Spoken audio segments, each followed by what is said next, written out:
Okay, the first thing I want to do is pop these little clips off and take the old joysticks. This is the Mortal Kombat 1. Take the old joysticks loose, pull them out, and just take a look at the dust washers on the other side and see if they have a diameter that is compatible with the new shafts on the HAPP joysticks. I don't think they are. I think they're too small. But it'll save me a good bit of work, because if I can reuse these, dust shields, even though they don't look brand new, you can tell they're slightly used. I can wipe them up a little bit, but I just want to minimize my work, so I won't have to use the new dust ones new dust shields if I can use these. But if I have to put the new ones in, then I'm going to have to take loose all of these wires that are connected to the switches for all the buttons as well as the joysticks. I'm going to have to take all the nuts off of the buttons and remove the buttons, because on the other side the buttons are holding this artwork down, and I have to get this artwork off, which it's like a sheet of metal. I have to get it off to get access to these dust washers and remove them and put the new ones under there, and that's going to make a lot more work for me. But the end result I think I'll like more if I go ahead and replace them if they're not the right diameter. Okay, we've got the original joystick shaft out. There's a little kind of a sleeve there, or sleeve bearing type deal, that's on this one, and it's not on the HAPP. I think there's some type of plastic bushing too that kind of fell in between the dust shield and the bottom base of this old joystick. I'm going to have to get that out in a minute, but I went ahead, show you a comparison here. Here's the old shaft beside the HAPP shaft, and the shaft on this old one, see if you can see, it's hard to tell, I got a screwdriver. Let me drop the screwdriver.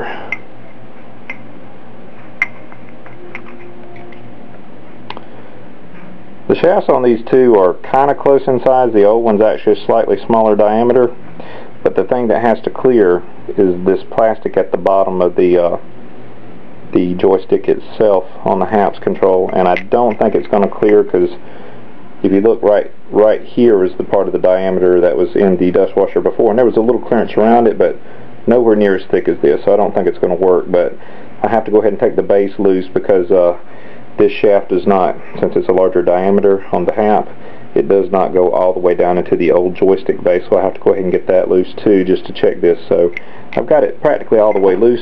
Let me set these parts down.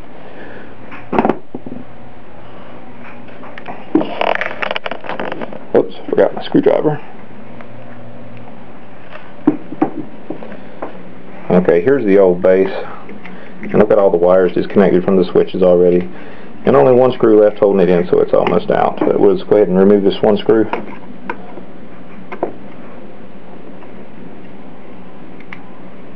There's 4 screws that hold these joystick bases in, and they go up from the underside of the control panel. Okay, we got it loose.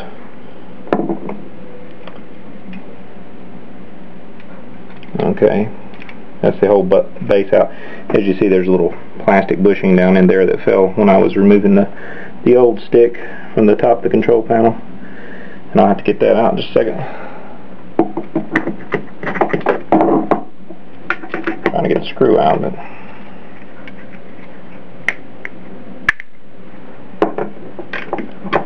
we have to reuse these 4 screws for the new joysticks to hold the bases onto the bottom. And here's the old base, so a bit dusty in there. I'll show you a little comparison real quick. Let's see. Here's the old joystick base, laid up on the gauntlet control panel here. And here's the HAPP. I have no idea what manufacturer this is. I don't think it's marked with any type of a company on there.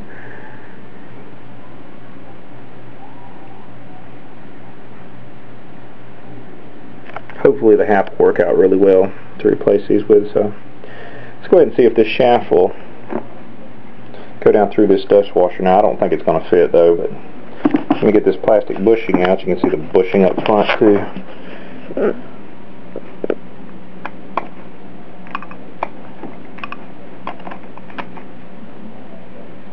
That was in there for the old joystick, and the new HAPPs don't have it. Here's the old actuator and the little clip that held the actuator on the end of the shaft. I need the dust in here. I thought this was a little cleaner than that. And there's the dust washer. Let's see if we can fit through. Oh, not gonna do it.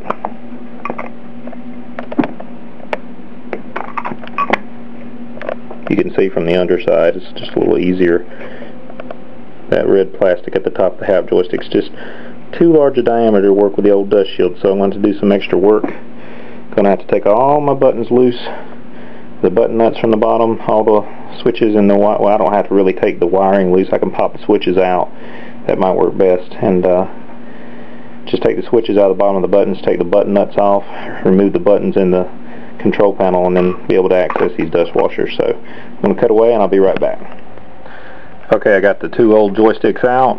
I went ahead and reassembled them just to keep all the parts together. Put the actuators and the clips and all that stuff back in there. So I might find a use for these in some game that I don't like as good as Mortal Kombat one day. I mean, they still work, but they're nowhere near as accurate as I like. Maybe some old game, if I make an old, you know, real cheap main machine or something, I might just give them to somebody or toss them, because I really hate them, to be honest. But I've got to recycle these bolts. This is what I got to use to put the new joysticks in with. And just about got the control panel ready to pull the metal sheet off the top that has the artwork. I've taken all the actual micro switches out of the button assemblies.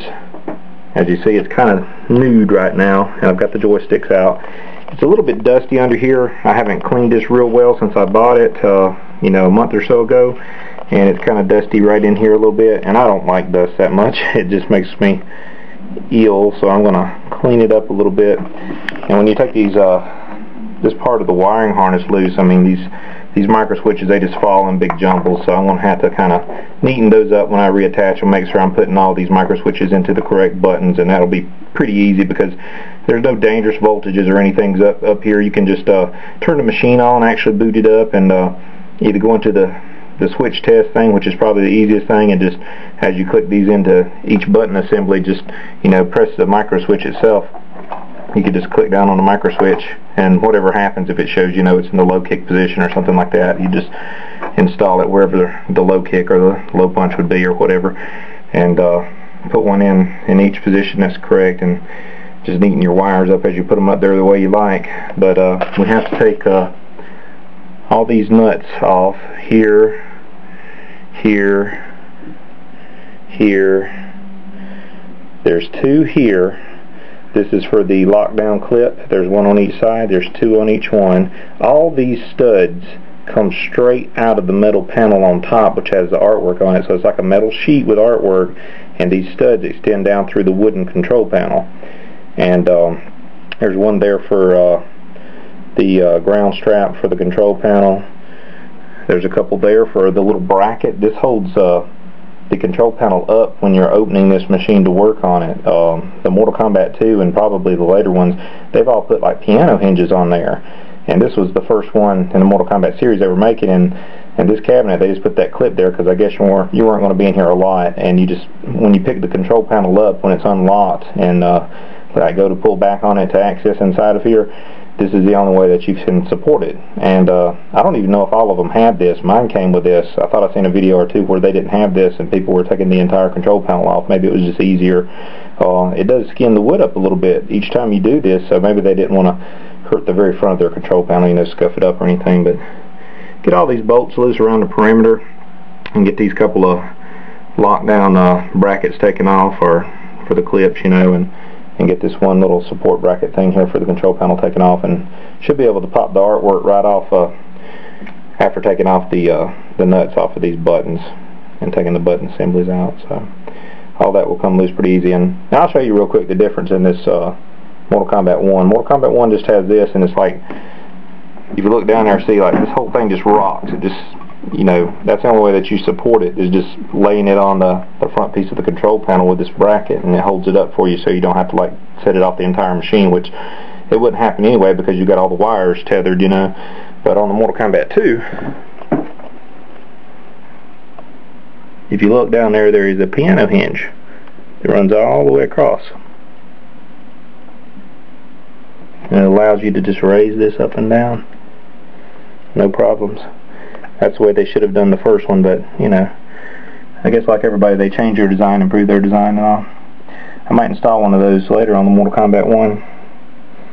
But I'll be back in a minute. I'll get the artwork off and everything and come right back.